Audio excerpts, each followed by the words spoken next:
안녕하세요. 가천대학교 스터디그룹 솔라블럼2의 4주차 피부 통합성과 상처 간호, 기본 간호학 영상을 시작하도록 하겠습니다. 먼저 저는 등 마사지부터 상처 드레싱의 종류를 할 건데요. 먼저 등 마사지의 목적은 목욕 후에 주로 실시하는데, 등 마사지를 하면 근 긴장이 완화되고 이완이 증진됩니다. 근데 이때 등 마사지를 할 때 강하게 하면 조직 손상이 올 수 있고, 보기 혹은 측이를 취하도록 해야 하고, 윤활제로 알코올이 아닌 로션을 사용해야 합니다. 그리고 등을 따뜻하게 해주고 등 수술 대상자는 실시를 하면 안 됩니다. 압력이나 마찰, 전단력, 완화 지침은 침상머리는 30도 이하의 낮은 자세를 유지하고 30도 치기가 완전 치기보다 더 그 압력이나 마찰, 전단력을 완화하는 데 좋고, 또 보조기구를 사용하는데 링 쿠션 같은 경우에는 그 동그랗게 들어간 그 부분에 압력이 더 이렇게 가해질 수 있기 때문에 사용하지 않고, 주름이나 IV 라인 그런 거 물품에 피부 눌리지 않게 하고 신체 선열 항상 유지하게 하고 압력 완화 매트리스 적용하는 걸로.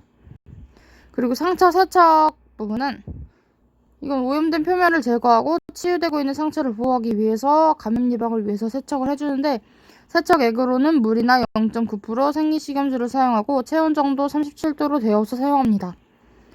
세척 지침을 보면 해로운 세척제나 항균제는 너무 강하니까 사용하지 않습니다. 상처 치유에 필요한 세포를 손상시킬 수 있고, 또 0.9% 생리식염수 사용하는 거는 위에서 말씀드렸고, 또 약한 피부가 있을 때는 피스톤 주사기를 사용해서 조직 손상 없이 좀 연하게 상처를 치유할 수 있도록 합니다.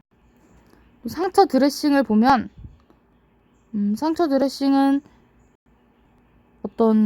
우리가 상처가 생겼을 때 데일밴드를 붙여두듯이 배액을 흡수하고 상처 치유를 돕기 위해서, 그리고 상처를 고정시켜서 촉진시켜주고 보호시켜주고, 또 지혈, 출혈을 예방해주고,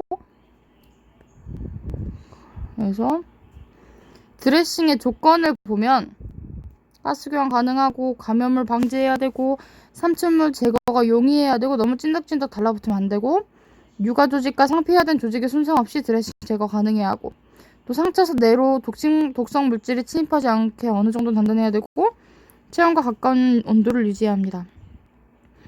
드레싱 종류를 보면 먼저 드레싱을 그냥 분류를 하면 1차 드레싱과 2차 드레싱으로 나뉠 수 있는데, 1차 드레싱은 우리가 상처 기저부에 직접 적용이 되는 거고, 그 1차 드레싱 중에서도 뭔가를 삼출물을 흡수하는 폼이나 하이드로파이버처럼 흡수 드레싱이 있고, 상처를 채우는 파우더나 페이스트 같은 충진 드레싱이 있습니다.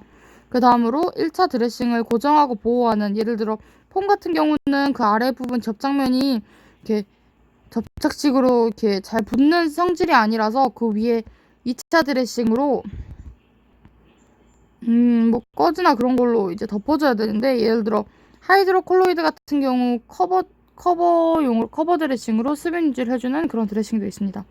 그러면 정말 드레싱이 구체적으로 어떤 종류가 있는지 보면, 먼저 꺼즈는 제거 시에 자극될 수 있으니 생리식염수로 적셔서 제거하고, 투명 필름 같은 경우는 투명한 필름인데 이 세균 침투를 막고 방수 기능이 있어서 물 들어갈 때도 그 투명 필름 꼭 붙이고 들어가야 되고, 삼출물이 거의 없는 상태에서 적용을 해요. 왜냐면 삼출물을 흡수하는 능력은 없고 이거는 그냥 위에 이렇게 덮어줘서 방수하는 기능이 있는 거기 때문에. 그리고 하이드로콜로이드 같은 경우는 흡수성이 있어서 한 소량의 삼출물을 흡수할 수 있고 습한 환경을 유지할 수 있어요. 하지만 삼출물이 너무 많은 상처는 적용하면 안 되고, 예를 들어 청결한 2단계 혹은 감염되지 않은 3단계 욕창에 적용을 합니다. 그리고 하이드로 젤인데요. 비접착성 젤리인데 이거는 진물음이 발생할 수 있으니 자주 교체해줘야 합니다. 이게 하이드로 젤이라 그래가지고 깊숙이 파인 상처가 있잖아요. 그러면 거기 안에 젤을 넣어가지고 채운 거예요. 자연분해를 촉진하여 사강을 채움. 그리고 폴리우레탄 폼, 이거는 비접착성이라서 2차 드레싱 필요하고, 이 젤리도 스스로 붙지를 않을 거예요. 스스로 뭐 흐를 수도 있고 하니까 2차 드레싱이 필요합니다. 폼 같은 경우는 삼출물을 흡수하고 괴사조직을 제거할 수 있어요.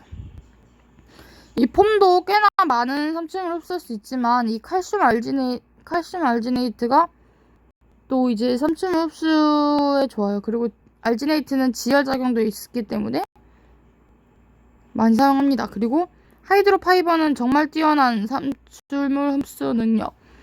이게 이 종류 중에서 삼출물 흡수하는 폼 그리고 알지네이트 하이드로파이버 이 셋 중에서 파이버가 가장 삼출물 흡수 능력이 좋다고 합니다.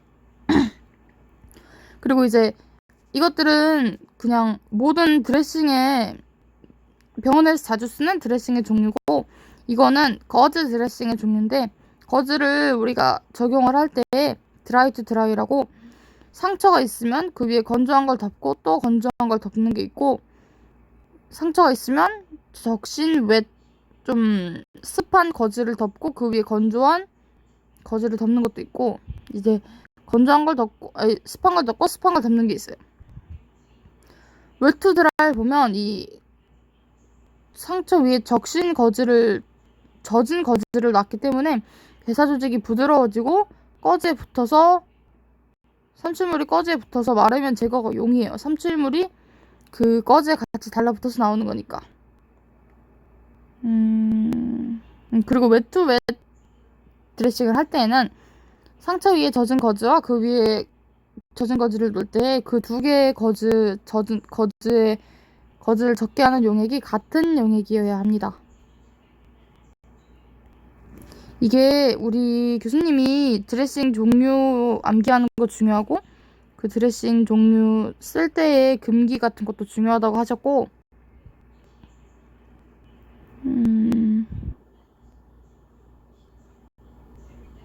제가 한 부분 중에서는 드레싱 종류가 가장 중요한 것 같으니 주의하도록 합시다.